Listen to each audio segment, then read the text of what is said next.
Assistant commissioner of police Janaki Reddy sir గారిని సార్కు ఉన్న అనుబంధాన్ని తెలియజేయవలసిందిగా కోరుతున్నాను.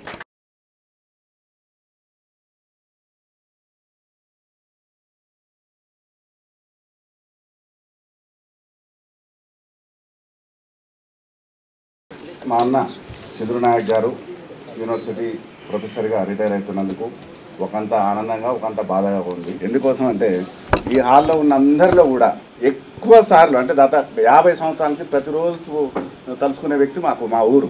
ఈ అన్న గురించి మీకు ఎంత చెప్పినా అంటే మీకేమో ఇక్కడ ప్రొఫెసరు ఈ రిలేషన్ ఉంటుంది, మాకేమో బంధుత్వం మాదిరి. గ్రామాలలో మాది చిన్న పల్లెటూరు, మిర్యాలగూడ మండలంలో బిఎన్ఆర్ఎం అనే గ్రామం. మా గ్రామం నుంచి ఉద్యోగం సంపాదించుకున్న మొట్టమొదటి వ్యక్తి. చిన్న పల్లెటూరు నుంచి ఈ స్థాయికి ఎదిగి అన్నతోటి ఆ ఊరికి ఎంత అనుబంధం ఉంటుందంటే ఈరోజు కూడా ప్రతి సందర్భంలో కూడా మంచికి అన్నిట్లో కూడా తన యొక్క ప్రభావం, తన యొక్క సూచనలు, తన యొక్క ఆచరణ అంతా కూడా గ్రామంలో ఉన్నటువంటి ప్రతి చిన్న పిల్లవాని దగ్గర నుంచి దాదాపు పెద్ద మనుషుల వరకు కూడా ప్రతి ఒక్కరికి కూడా అన్న ప్రభావం చాలా ఉంటుంది. మేము పాతకాలంలో అంటే నాకు 1998లో ఉద్యోగం వచ్చినప్పుడు అంటే ఈ ఆర్ట్స్ కాలేజీలో నేను 98లో సబ్ ఇన్స్పెక్టర్ ఎగ్జామ్ రాసినప్పుడు ఇదే ఆర్ట్స్ కాలేజీలో నా సెంటర్ ఉండే, ఇక్కడి నుంచి రాసే పాస్ అయినా. నాకు 98 ఉద్యోగం రాకముందు మా గ్రామం నుంచి హైదరాబాద్లో మొట్టమొదట నివాసం ఏర్పరచుకున్న వ్యక్తి కూడా మా గ్రామం నుంచి అన్న.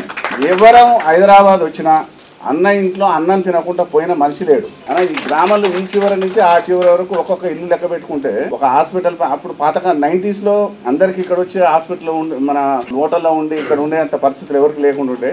ఈ కులం ఈ మతం ఇదని ఎవరు కాదు, ప్రతి ఒక్క మనిషి కూడా అన్న ఇంట్లో నైట్ రావాలి, తెల్లారుదామున 4 గంటలకు 5 గంటలకు అప్పుడు ఇమ్లిపన్ బస్ స్టేషన్ ఉండేది. ఇమ్లిపన్ బస్ స్టేషన్లో బస్సు దిగి అన్న వాళ్ళ ఇంటికి వస్తే 3 నెంబర్ ఏదో బస్సు వచ్చి అక్కడ దిగి వెళ్ళేవాళ్ళం. 5:30కు పోయి తలుపు కొట్టగానే తీసి అక్కడనే మొంగడుకోవాలి.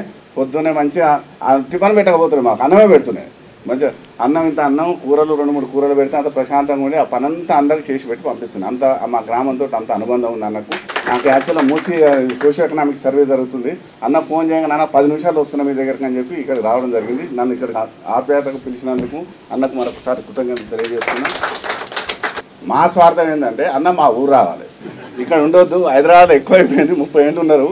మిగతా శేష జీవితం అంతా కూడా ఊర్లో ఉండాలి. ఊర్లో మేము చేయాల్సిన పనులు చాలా ఉన్నాయి. మాకు ఇంకా ఒక 10 సంవత్సరాల సర్వీస్ ఉన్నా కూడా అన్న ఊర్లో ఉండి మాకు గైడ్ చేస్తే ఆ ఊర్లో చేయాల్సిన కార్యక్రమాలు మీరు ఏదైతే కోరుకున్నారో పేదోడు అందరూ కూడా మంచిగా కావాలంటే మా ఊరి మీద అన్న యొక్క చూపు ఉండాలి. అక్కడికి వచ్చి మా అందరినీ గైడ్ చేయాలి, మమ్మల్ని కలుపుకొని పోవాలి, గ్రామాన్ని ముందుకు తీసుకుపోవాలని మీ సభాముఖంగా మీ ఆశీస్సులు మరి మా ఆశీస్సులు అన్న కుటుంబానికి శేష జీవితం ఉండాలని ప్రార్థిస్తూ